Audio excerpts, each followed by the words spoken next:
दिल्ली के सबसे पॉश इलाके साकेत के सैलेट सिटीवॉक मॉल में एक चमचमाता ज्वेलरी शोरूम था। नाम था अमरतारा।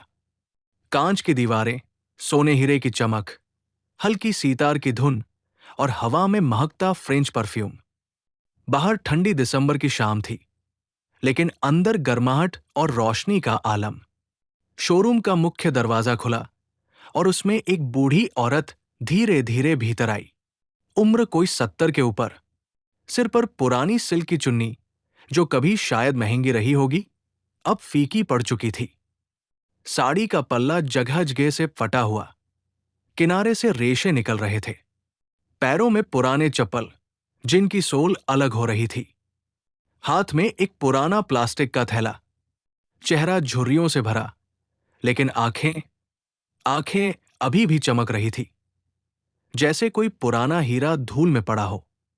काउंटर पर खड़ी सेल्स गर्ल नेहा ने उसे ऊपर से नीचे तक देखा। नेहा का मेकअप परफेक्ट था। लाल लिपस्टिक, काजल की मोटी लाइन और बालों में हल्का सा हाईलाइट। उसने होंठ सिकोड़े और अपनी सहेली रिया की तरफ देखकर मुस्कुराई। फिर ऊंची आवाज में बोली, आंटी जी, यहां कुछ नहीं मिलेगा आपको। ये सब बहुत महंगा है।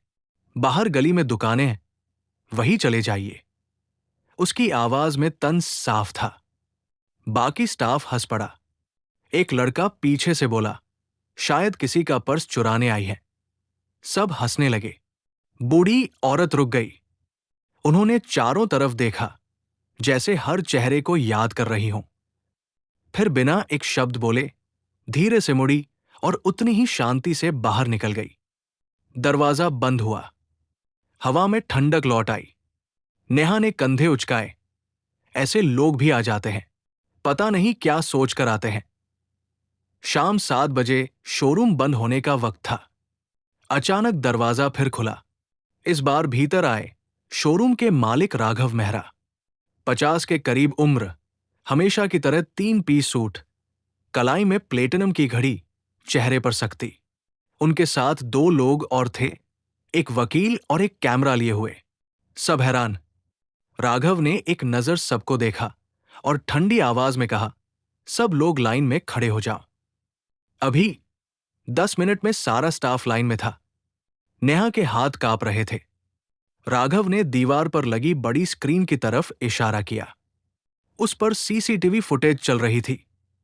दोपहर की, वही बूढ़ी औरत, वही बातें, वही हंसी, सब साफ सुनाई दे रहा था। राघव की आवाज में बर्फ जमी थी। जिस बूढ़ी औरत को तुमने अपमानित किया, जिसे तुमने भिखारिन समझा, जिसके कपड़े फटे देखकर तुमने उसका मजाक उड़ाया, वो इस ब्रांड की फाउंडर स्वर्गीय श्रीमती कमला तारा मेहरा की एकलौती सुपुत्रवधू और इकलौती वारिस है। और आज सुबह 3 बजे कमला तारा मेहरा जी का निधन हो गया। उनकी अंतिम इच्छा थी कि उनकी बहू श्रीमती इंदिरा मेहरा इस ब्रांड की पूरी मालकिन बने। सन्नाटा, ऐसा सन्नाटा कि सांस की आवाज भी सुनाई दे रही थी। राघव ने आगे बढ़कर कहा, और हां, वो जो औरत दोपहर में यहां आई थी, वो इंदिरा मेहरा ही थी। वो पिछले 30 साल से गांव में रहती है। सादा जीवन। अपने पति की मौत के बाद से उन्होंने कभी ये हीरे जवाहरात नहीं पहने। आज वो सिर्फ ये देखने आई थी कि उनकी सास की मेहनत की कमाई का साम्राज्य अब कैसा चल रहा है। और तुमने उन्हें क्या दिखाया? घृणा, अपमान और क्लास का अहंकार। नेहा के घुटने लड़खड़ा गए। उसका चेहरा पीला पड़ गया। उसने कुछ कहना चाहा, मुंह खोला, लेकिन आवाज नहीं निकली। राघव ने कागज आगे बढ़ाया। ये लेटर है, कमला तारा जी की वसीयत। आज से इस शोरूम की मालकिन श्रीमती इंदिरा मेहरा है, और उनका पहला आदेश यह है कि आज दोपहर जिसने भी उनकी ओर तंज कसा, हंसा या अपमानजनक शब्द कहे, वो सभी स्टाफ तुरंत नौकरी से बर्खास्त है। कागज पर साफ साफ हस्ताक्षर थे। नीचे लाल स्याही से लिखा था, मैंने जीवन भर मेहनत की थी कि मेरा ब्रांड हर औरत का सम्मान करे, अमीर हो या गरीब।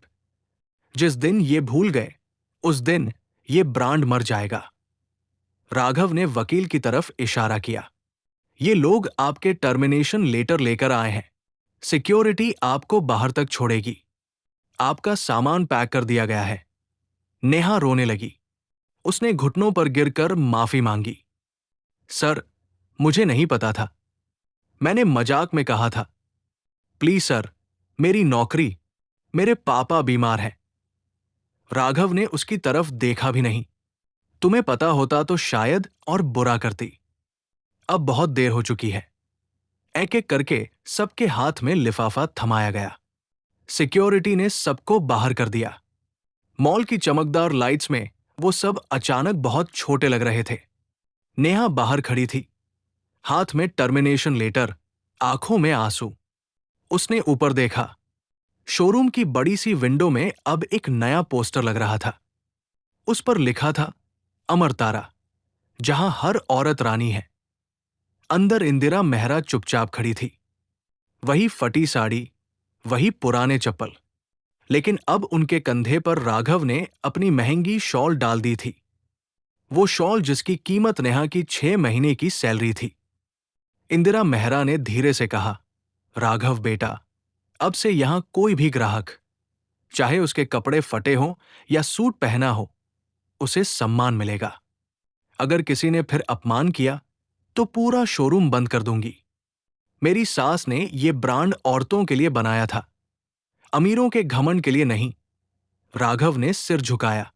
जैसा आप कहें मालकिन। बाहर ठंडी हवा चल रही थी। नेहा अब भी खड़ी थी। उसने देखा, एक बूढ़ी औरत, वही औरत, उसी फटी साड़ी में, मॉल के गेट से बाहर निकलकर ऑटो में बैठी। ऑटो चला गया। नेहा के हाथ से लिफाफा गिर गया। वो समझ गई थी, कपड़े फटे हो सकते हैं, लेकिन इंसान का रुतबा कभी नहीं फटता। ऐसी ही कहानी सुनने के लिए चैनल सब्सक्राइब करें।